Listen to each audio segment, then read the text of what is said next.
Hello, everyone. I'm so glad you can join us. Welcome to the launch event for ICIJ 2.0, the new rebrand for the International Consortium of Investigative Journalists. My name is Jeffrey Wolverton. I am the Chief Development Officer for ICIJ, and I'll be walking us through today's event more or less in the MC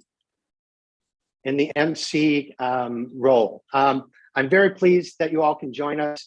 We have a great lineup today. We have a lot of key speakers that will be joining us and speaking about ICIJ and what this means for ICIJ in the new ICIJ 2.0 moving forward. This is a year in the making.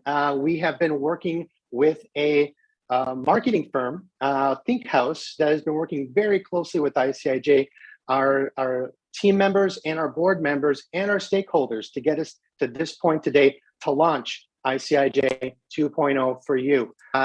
As I mentioned, we have some key speakers as we're moving through. And one of the very first key speakers that I'd like to introduce is none other than our board chair, Rhona Murphy. Rhona has served on the ICIJ board of directors since 2017. Rhona started her media career in London at the Times and Sunday Times after graduating from Trinity College in Dublin. Today, Rhona is an independent global media consultant based in Dublin. Prior to that, she was the global publisher of Newsweek and CEO of the Daily Beast in New York. And before that, she worked for Dow Jones and the Wall Street Journal in New York and Singapore. And with that, Rhona, I'd like to turn it over to you. Thank you, Jeffrey. I'm delighted to be here to welcome everyone and participate in the introduction of ICIJ's exciting new branding. In order to succeed as an organization, we need all of your support. So we're really happy to have you with us today. Press freedom, which is core to human rights, as well as to any functioning democracy, is under greater threat than ever. And therefore, the work that ICIJ does in exposing wrongdoing is more essential than ever. The work that ICIJ produces is a true global team effort, but its leader, Gerard Ryle, is the one that we as a board tasked with driving that forward. And he is here today to share some of his thoughts. So over to you, Gerard. Oh, thank you, Rhona. Thanks very much. Look, here at ICIJ, we have redefined what investigative journalism can do for society in the 21st century. We force large-scale social change by bringing the world's best investigative journalists together to tackle the biggest global issues facing us today. It is a new departure for journalism, persuading mainstream media organizations to work together globally to do the kind of watchdog journalism they used to do alone. Our landmark investigations like the Panama Papers, implant files, and the recent Pandora Papers involve teams of up to 600 journalists from 117 countries and more than 150 media companies.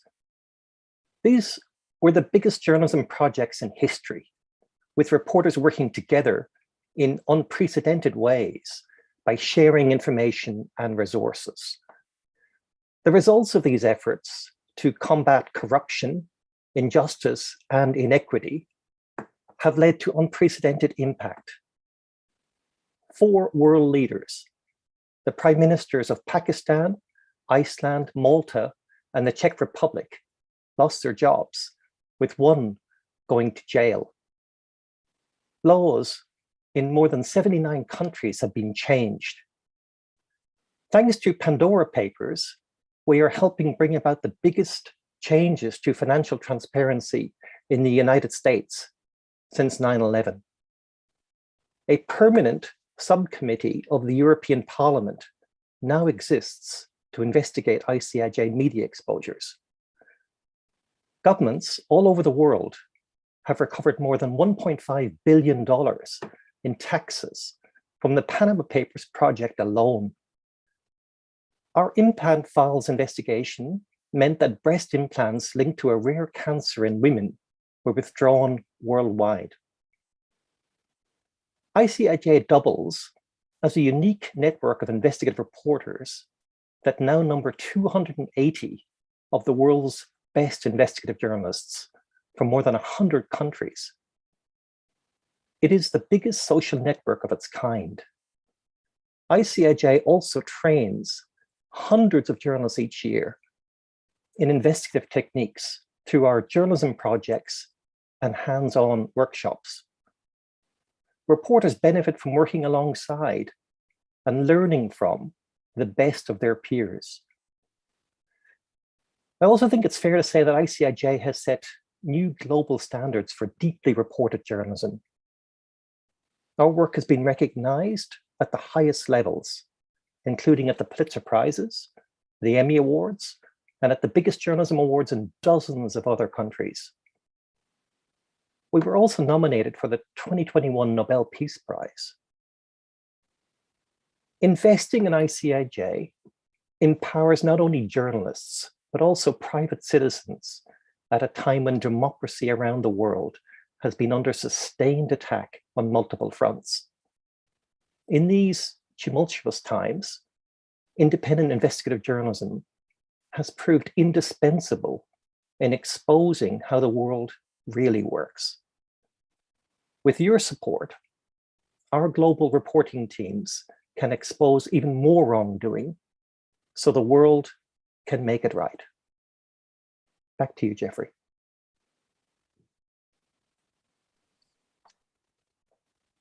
Thank you, Gerard. Very impactful words. And I'm so glad that we are able to hear from you, both you and Rhona, as we're about to launch the new reiteration of ICIJ.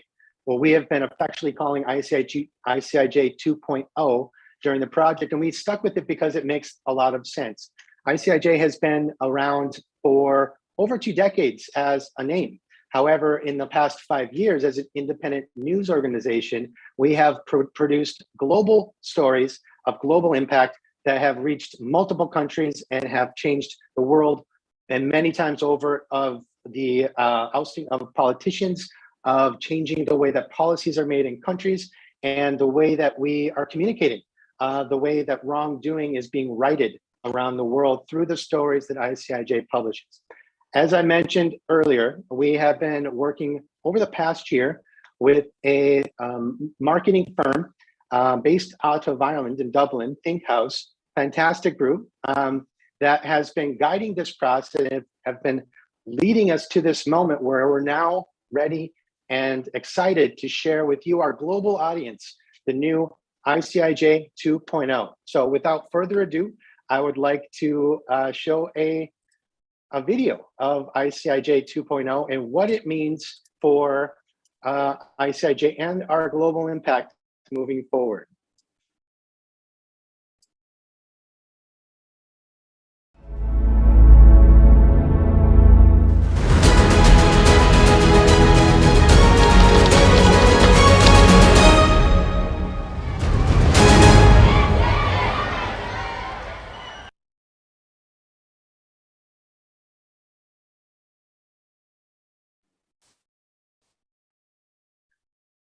Welcome back, everyone. There it is, ICIJ 2.0, stories that rock the world.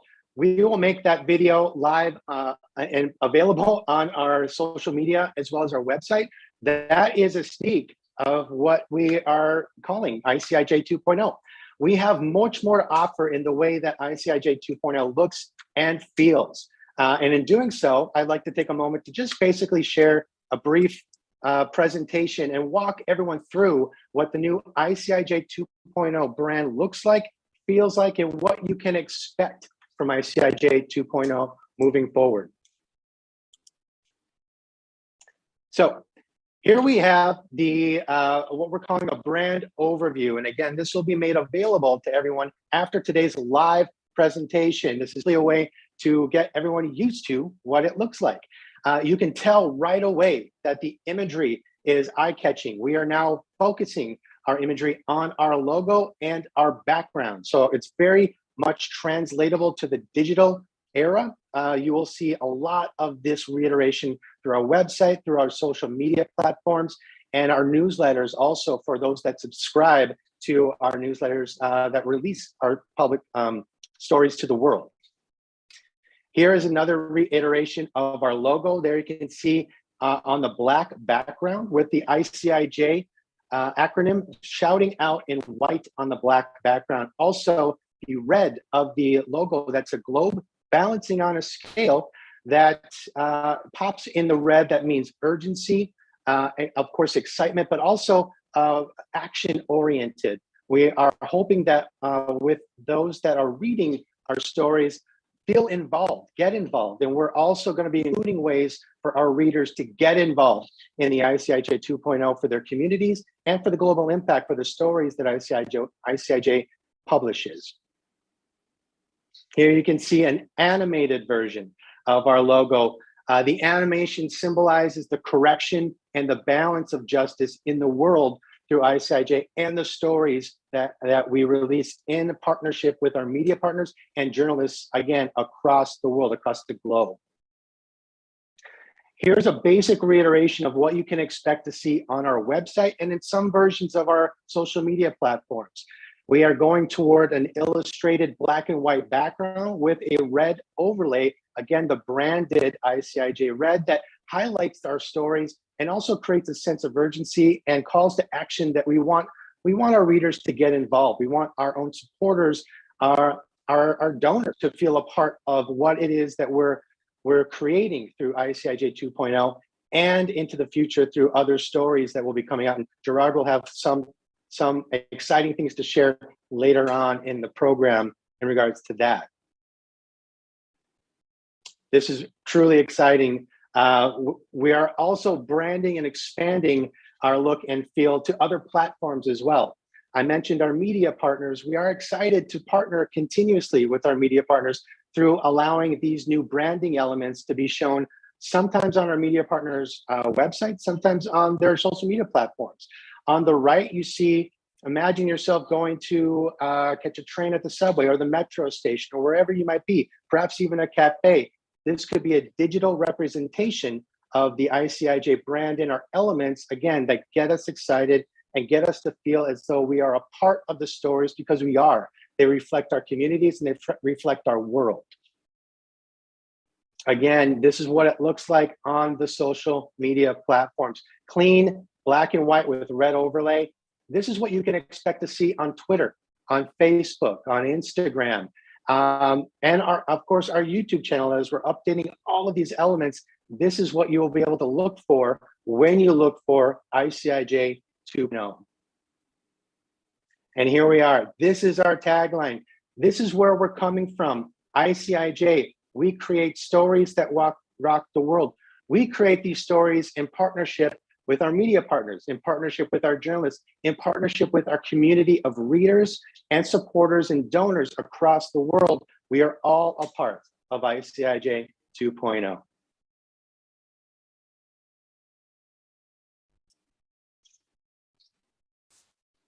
Thank you, everyone. I'm so excited to share that brief slideshow with you. Again, as I mentioned, I can't say enough. This is a year in the making. Everyone at ICIJ who's been involved in this process has been excited to get to this point, to show it to our community of readers, our community of supporters across the world. And now we're all a part of ICIJ 2.0 because of your involvement with this new reiteration, this new version of ICIJ 2.0 that is doing everything that we've been doing for the past 5 years as an independent nonprofit news organization. Now we're doing more of those things in support and in community with our global readers and supporters. To say more about what this means for ICIJ and for our community of global supporters, I'd like to introduce another board member, Dapo Oranyomi, who it's quite an honor actually to introduce Dapo to a global community live in this broadcast. Dapo is, of course, a board member, as I mentioned, but he's also the co-founder and CEO and publisher of the Nigerian newspaper Premium Times, which today is one of the most trusted newspapers in Nigeria and a standard for African investigative journalism. Dapo, who is referred to some as the godfather of online journalism in Nigeria, is the recipient of the 2020 International Press Freedom Award. Dapo, please. Thank you very much, Jeff. It's an honor. And let me make it local in the sense of just being specific. And I'm talking here of Africa, which we know today as a glaring landscape of failed governance in many regards, from health through education, housing, energy, jobs. The evidence is all in the numbers. And simply put, the corner of the world where 1.5 billion people call home on a daily basis is nothing but a rancid piece of sprawling poverty and inequality, and over-the-top canvas of development deficits. Organizing communities and nations in Africa for development and progress demands an urgent retreat from the current democratic deficit where, as in West Africa, between Senegal and Nigeria, the sub-region has witnessed about 3 coups d'etat. All, by the way, have been successful. But what makes it most concerning is the fact that it's happening in the corner of our sub-region, which is perhaps and generally understood as the most diverse, most prosperous, and evidently most populous.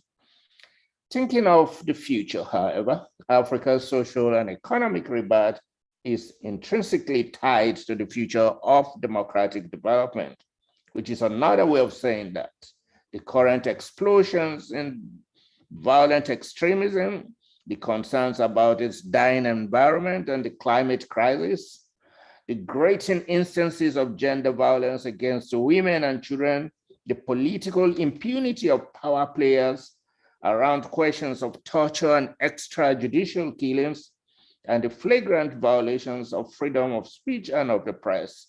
These are all tied to the issues of our democratic deficit. Invariably, this reminds us of the old truism that democracy deteriorates only to the extent to which journalism itself deteriorates. No other time in the history of Africa has the acceptance of the central role of journalism in democracy building been more cogent and urgent. The uniqueness of journalism as a mechanism for promoting accountability, for its calling in agenda setting regarding politics as well as development ratios, and for effective gatekeeping, no other time has this been more important than today. In 2015, however, our continent came to a consensus of some of the key actors that have trapped us to continued penury. The ICIJ led a team of regional reporters as part of a global investigation now famous as the Panama Papers to document the atrocities of power and the interface of democratic failure to the deficit of development. Suddenly, we woke up to the reality that African leaders are no more than mere bribe takers from foreign companies, that indeed they methodically design sophisticated schemes in collusion with families and friends to loot billions and billions from their own countries and stash them abroad in safe havens. This for us was drawing a straight line connecting poverty and underdevelopment in the region to the regime of plunder, which is responsible for many of our budget cuts, many of the budget failures, the abandoned projects, the impoverishment of millions and millions of our people who have been denied agency and a future in this process. This is the power of good journalism. From Togo to Mozambique to the Democratic Republic of Congo and to my own country, Nigeria, which has become a poster child for corruption in the region. But it's not all gloom and doom. The ICIJ and its band of global muckrakers have shown through the examples like the Panama Papers and many other groundbreaking investigations before and after, how the network of the world's political, military, business, technocratic, and state officials neatly contrive the siphoning of billions of the wealth of nations and pack them to offshore banks. But the reverse side of all this looting, all this stealing, is that investigation has also silently revealed for us a mapping tool which has designed a path of recovery and restorative journey on how to procure justice and equity. I think this is one of the great examples that the ICIJ has led. Therefore, for me, today is great homage to the restorative power of excellent journalism, for which the ICIJ today is unquestionably the global gold standard. And I think in its control, the famous arc of the moral universe is shortened, and it is incontestably bent towards justice. I therefore welcome the ICIJ 2.0 myself, and I ask for its continued financial and moral support. This is one unique institution, to my mind, that brings journalism, democracy, and development together in a substantive capsule. Over to you, Jeff.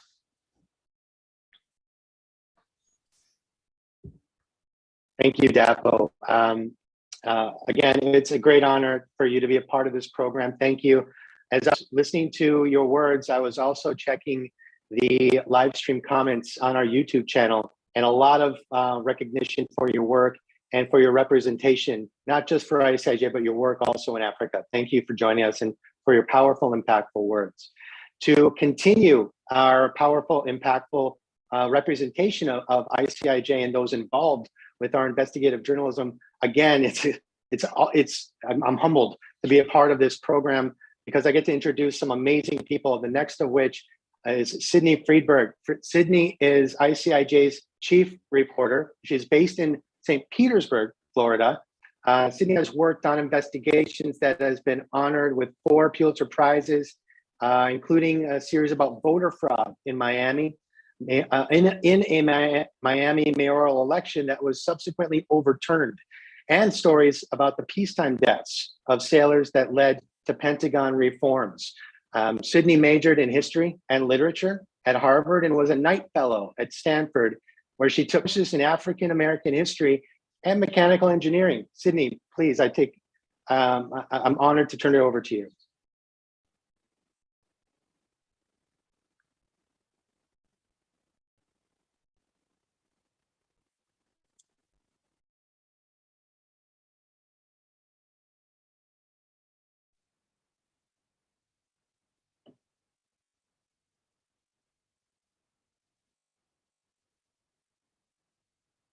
Hi, thank you, Jeffrey. Thanks. And Dapo, thank you for the great presentation, and thanks for keeping it local. So before I came to ICIJ, I'd been investigating Donald Trump and his associates' ties to Russia. And that was a really scary thing. That was scarier, I think, than other bad things and bad people I'd gone after. In the past, I'd pursued 9/11 terrorists in Florida. I solved homicides where the killers cut off ears. I got crooked cops indicted and convicted, and I unraveled complex white-collar crime cases. But with the Trump story, I started to realize that how much lies and conspiracy theories were being championed by so many people. I started reading investigative stories from around the world, and it dawned on me that democracy was in serious trouble. Sitting in my little local news pen, I kind of never realized before that people have been shocked by what's happening, not only in the United States, but across the globe. Never, it seemed to me, has there been more of an important time to be a journalist searching for patterns of corruption and corporate malfeasance on a global scale. And to that end, I decided to go to work for ICIJ and bring the skills that I'd honed as a local journalist to global investigations and to learn from colleagues around the world. It's been both humbling and incredibly exhilarating. Since I've worked at ICIJ, We've published a dozen mind-bogglingly great investigations with so many moments in those stories that still stun me and gut me. My colleague Spencer Woodman led an investigation exposing the harsh treatment of tens of thousands of immigrants, including at least 8 deaths in US solitary confinement. We published an incredible investigation detailing how Africa's richest woman exploited family ties at the expense of the Angolan people, turning Angola into one of the poorest countries on earth. We produced a first ever global examination of the medical device industry, showing how health authorities across the globe fail to protect millions of patients from poorly tested implants like artificial hips, heart valves, and diabetes pumps. And we demonstrated how multinational device companies got rich off the sick and the injured. My colleague Sheila Alessi chronicled the lives of Muslim minorities in mass internment without charge or trial in China. And in February, we exposed how the giant telecom Ericsson did deals with the terror group ISIS and engaged in bribery and other corrupt practices to solidify its grip in war-torn Iraq. That investigation has led to US government probes into terrorist financing, the resignation of top executives, calls for corporate reform, and class action lawsuits. It's been absolutely surreal to see all the fallout from all of these stories. I don't want to add a lot of layers to this, but these stories all are about a society that has failed to protect its most vulnerable people. And at their core, all are local stories that require finding needles in haystacks. And all are stories that demonstrate the phenomenal power of global collaborations and our commitment to stories that have the power to protect lives and change laws. The care and skill that goes into the writing, plus the impact of these stories, is truly amazing. Yet there's much more left to do. We're a tiny staff. We're only 6 investigative reporters, but we go after the big stories and follow them wherever they lead because we love what we do. And we keep coming back for another one. Right now, we've been working our butts off on our next story, and wow, is it going to be a great deep dive. So stay tuned for that. And if you have any ideas, please contact us. We're always up for a great story. Jeffrey?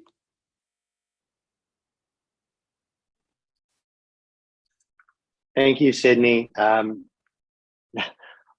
was wonderful to listen to. And I thought you did add some wonderful layers. That's exactly, we want to demonstrate only the power and the strength of global collaborations, but also the local impact that ICIJ stories have in communities across the world, the communities of our own journalists. Very important for us to hear. And I like too that you really kind of teased up the next topic, which is the future of ICIJ, not just ICIJ 2.0, but beyond. And to speak to that, I'd like to bring back Jared Ryle, ICIJ's director, who can share more about what ICIJ has in store for the future and what we can keep an eye out for in the near future. Jared, back to you. Thanks, Jeffrey. Look, I mean, the future for us is incredibly exciting. I mean, the story that Sydney alluded to involves 180 reporters working in 29 countries. And that's the project we're working on at the moment. And please stay tuned because we're actually very close to publishing that project. And it's frantic behind the scenes at ICIJ because we're trying to pull all that together. One thing I should mention, and I think it's very important because it does differentiate ICIJ from most other media organizations, is that we are very tech-driven. Almost half of our team are data journalists and technologists that are basically building technology and using data in ways that it's never been used before. And it's something that we're very proud of at ICIJ. As Sydney says, we actually only have a very small investigative reporting team, but we do publish incredibly powerful projects despite that. Basically, there is no end to the issues that we can investigate. Anything that is global is fair game for ICIJ. And I think, we have shown so far, all we have shown really is the potential of this way of working. I mean, the future is all blue sky for us in terms of the number of stories we can do. I mean, more and more media partners are coming to us wanting to work with us. More and more journalists are coming to us saying that they realize now that by sharing information rather than keeping it to themselves, we can all do better stories. And it's better stories for society. I mean, I want to emphasize over and over again, we're not just journalists, we're actually helping to change the world in better ways.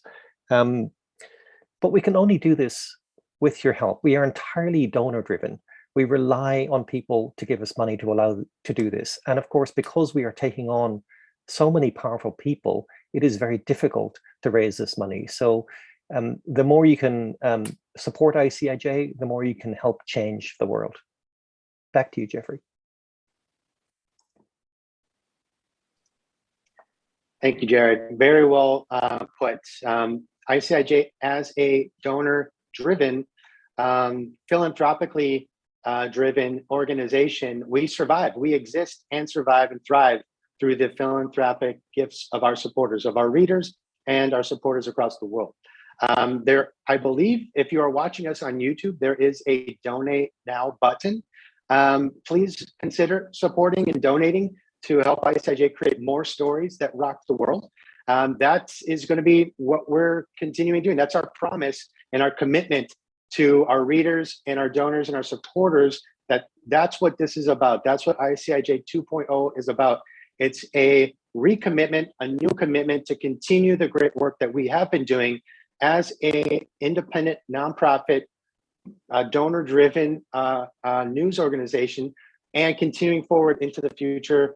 As Gerard mentioned, there are blue skies, but only so if we can continue to do the work that we set our mission and our vision out to do. That concludes the ICIJ 2.0 rebrand. As we're leading ourselves out, I thank everyone for attending. Thank you, Rhona, for leading us off today. Thank you, Dapo and Sydney as well. And of course, Gerard, for mentioning more about the impact of ICIJ and us moving forward into 2.0. Again, my name is Jeffrey Wolverton. I am the Chief Development Officer at ICIJ. Thank you for joining us today. To take us out, I will again play our ICIJ 2.0 launch video, and we hope to see you again soon. Thank you, everyone.